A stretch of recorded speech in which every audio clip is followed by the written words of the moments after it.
In this unit, we are going to be talking about light. Light is the medium of photography. In a sense, there is nothing but light in photography. Photographs are all about the recording of light that is bouncing off or being absorbed by the subjects that we are photographing. It doesn't see the subjects, it sees the light. So it's really important as a photographer that you become very, very familiar with light, very observant of light, and begin to learn about the characteristics of different light sources. So any light source that you look at is actually going to have 4 different characteristics that you can analyze. Quality, it's going to be hard or soft. Temperature, it's going to be warm or cool.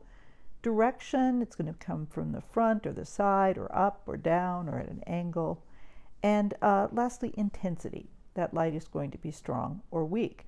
And these are going to make a great deal of difference in how you make the photograph, in the mood the photograph creates, and other qualities. Okay, well, let's start with the quality of light, that it is hard or soft. This is also referred to often as direct or diffused. Hard light creates shadows with a sharp edge, while soft lights create shadows that are very, very soft. Sometimes when you are looking at very soft light, it seems like you almost have no shadow at all. And let's take a look at some examples. So this is a great example of a very, very, very soft light.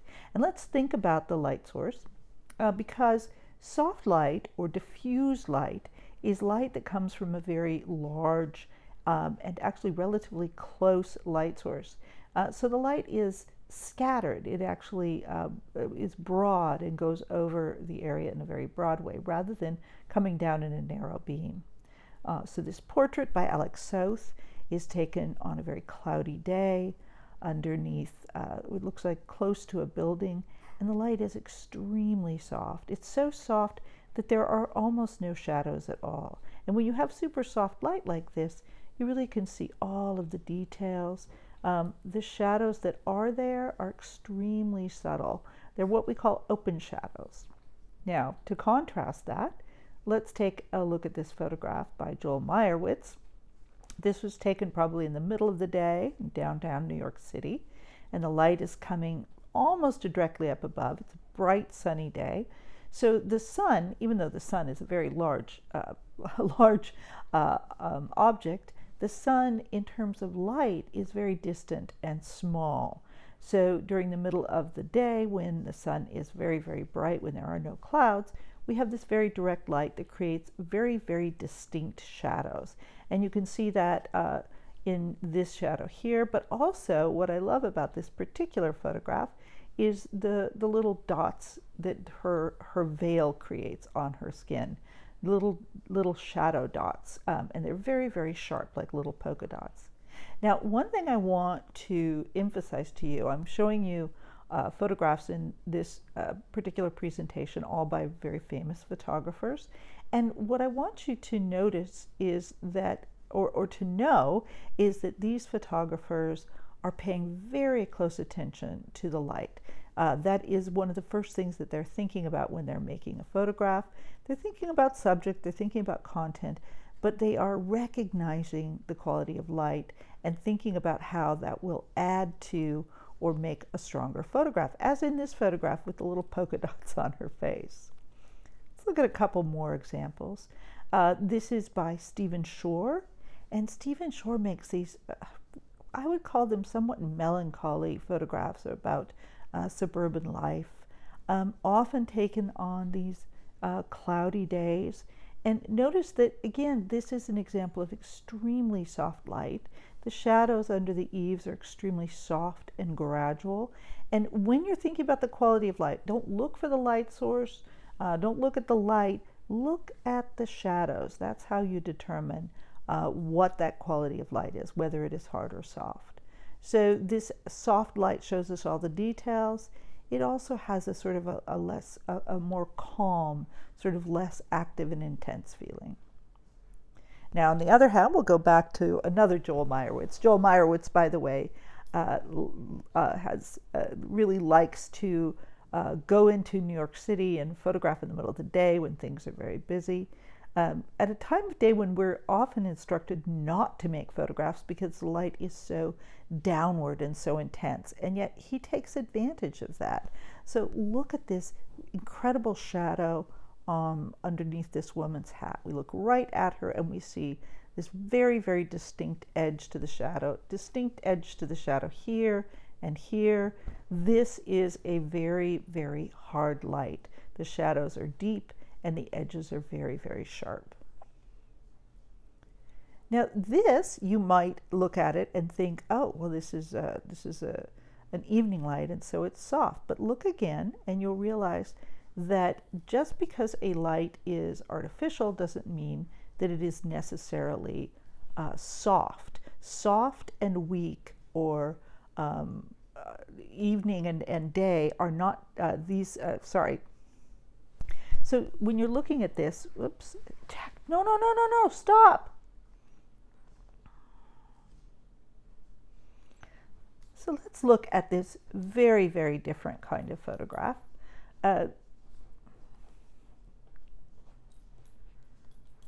So in contrast, let's take a look at this photograph taken at night of an exterior doorway. And here's something that's very important. We're going to talk about the color of light. We're going to talk about the intensity of light. It's often, people get those mixed up as if they are all one and the same. This is a light at night, so it's not as strong a light, but it is a hard light because the light is small and distant. Now, there is some light that bounces around and creates some softer shadows here, but look at how distinct the banisters are here and the very, very sharpness of the shadows on the steps.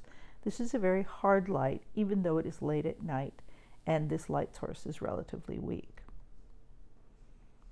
And this, also outside and at night, is a very, very soft light. This photograph by Todd Hido.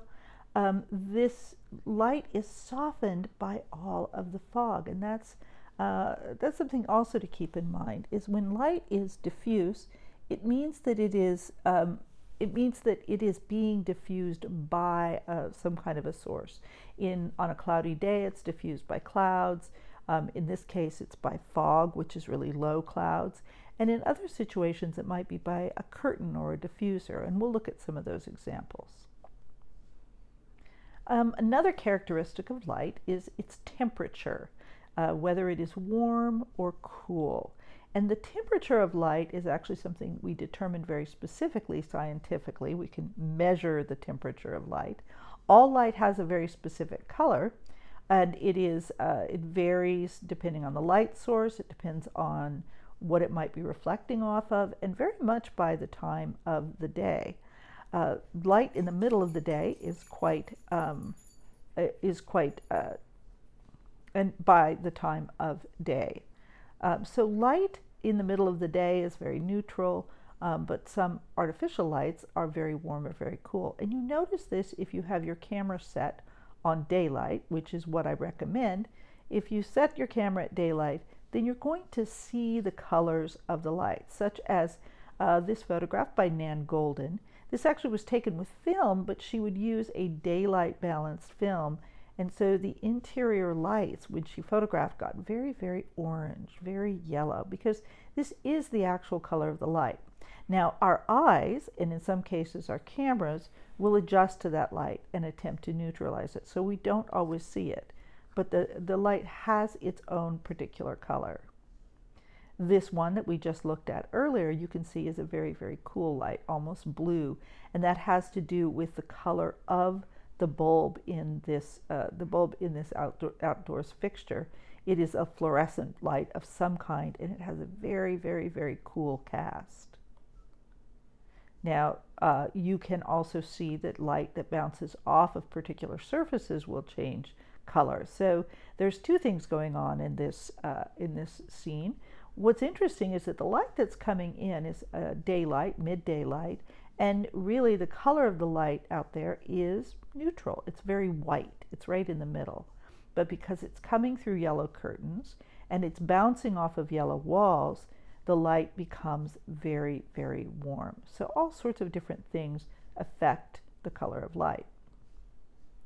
This is an evening scene on a rainy night with that twilight in the sky, and so the light is very, very cool.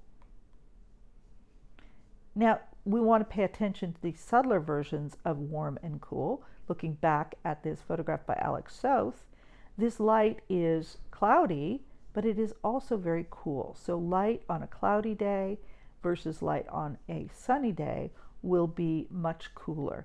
Not as cool as it might get towards the twilight, but just a little bit cooler in the shade or under a cloudy sky.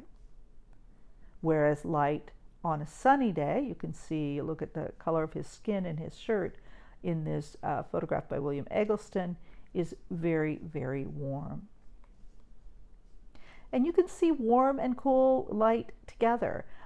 This is a really interesting photograph because there's the warm light coming from the incandescent lamp inside. And incandescent or old-fashioned light bulbs are very, very yellow, whereas the twilight outside, you can see, is very, very cool. So we see the contrast between the two.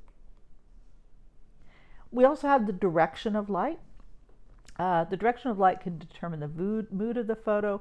It also defines the form and the texture of a subject. So you notice with this photograph by Platon of Prince, it's a really great photo, but this is taken directly from the front. It's what we call a front light, and it actually really flattens out his face. In this case, it works really nicely, but it doesn't define the shape of his face as distinctly as if we went from the side. This photograph, on the other hand, by a Dutch photographer, this is a much, much softer light. So let's go back for a second, because you can see that this is a fairly hard, a small, distant light source, really distinct shadows, especially this butterfly shadow under his nose and in his brows. The light source is extremely diffuse. Now this is in a studio, so it's probably with a diffuser or a softbox, something that we use in the studio to soften the light, and you see how soft the edge of the shadows is. But we see much more distinct shape in her face because the light is coming from an angle. This is a very unusual photograph. It took me a while to find this because we don't usually see photographs or portraits made like this.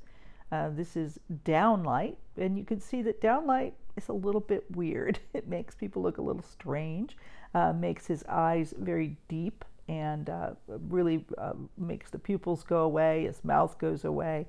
It gives it kind of a little bit of a look of a monster, but humorous as well. I also had to dig around a lot for this photograph.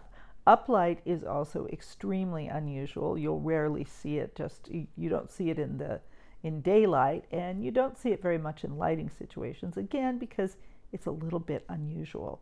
So I always associate uplight with telling ghost stories.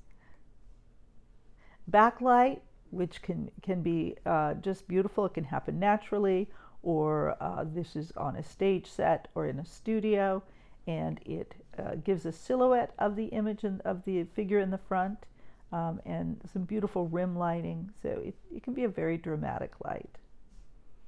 Now, we can also see these kinds of lights outside of the studio or outside of portraiture. This is backlighting, sadly, on a photograph that was taken by Joel Meyerowitz on the day of 9/11. So we have the backlighting of both the sunlight and the lights that are being used to shine light on this, the remains of the Twin Towers. Also by Joel Meyerowitz, this is side light. So he took this late in the day on a winter or a fall day, and you can see that you get those dramatic long shadows with this side light. It also gets very golden at that hour. Light in the morning and light in the afternoon begins to get quite warm. So we see both the temperature and the angle, and we also, hopefully you're noticing, this is also a very hard light. So we start to think about all of these characteristics going together.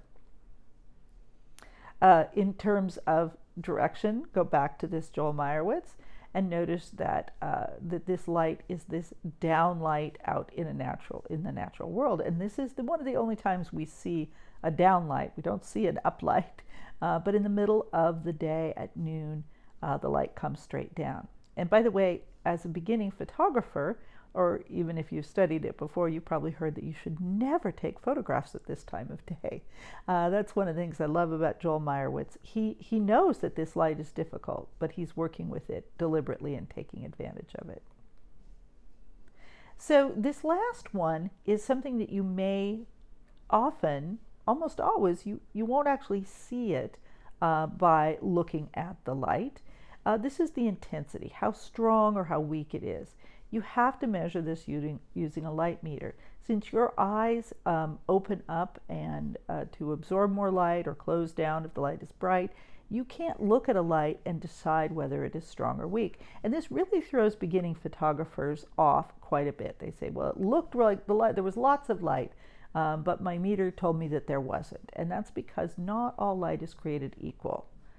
So for instance, this light might look very strong because it's very dramatic, it's very bold, but this is an exterior light, an artificial light, and this kind of light is much, much, much weaker than daylight or even some other artificial light sources. So even though it looks dramatic, it is actually very weak in its power. If you metered it, you might have to use a tripod and do a longer exposure to capture this scene.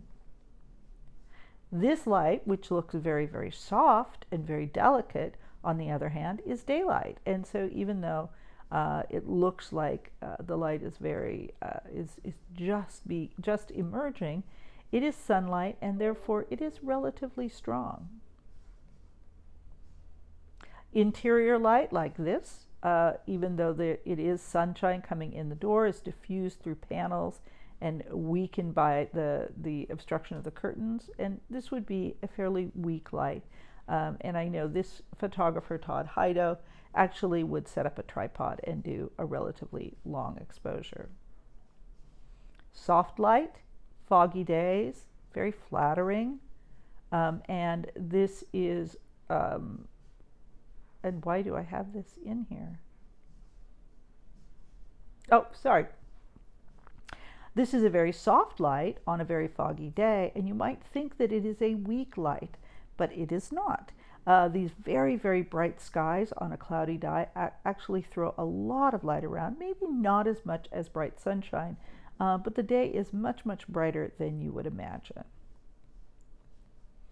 This last section, I'm just going to show you a few examples of light as subject. This is your assignment, and the next video also will show you some examples of previous student projects that were successful. But let me just show you a handful of these photographs by some well-known photographers that are light as subject. That is, light is the central characteristic of the photograph. It is the first thing you look at rather than the subject itself. So let's take a look at a few of these. And notice that it's not necessarily hard or soft light. This light is very soft. It's also extremely warm and cool. It has that contrast. This is light that is both diffused and direct. This is actually sunlight falling on Niagara Falls. So we have a variation of light. This is just a very simple image of light coming through a curtain by Uta Barth. And so it is that wonderful, kind of wonderful curvy line that the curtain creates of the light coming through. So the light itself, that shadow and that light are the subject. This is a Joel Meyerowitz of a pool. I think we've all noticed these fantastic interesting patterns that water throws. So again, this is light through water, refracted light as subject. And in this a Rebecca Norris Webb photograph, we have this beautiful low, late in the day light going through curtains. So you notice that the subject itself is intriguing, but there is no like there. It's really about the way that light falls on the subject. This is a fun subject, but the thing that makes this New York scene really spectacular is that wonderful early evening direct light throwing shadows onto the backs of all of these coats coming through the fog in the ground. I love this one. Okay, and I'm going to leave you with this beautiful photograph by Stephen Shore, and where you have this beautiful evening light of colorful sky in the background, and then the really fun and interesting artificial lights of this diner in the foreground. So go on to the next video, see some examples of what students have done with this assignment, and that'll get you ready for doing your own.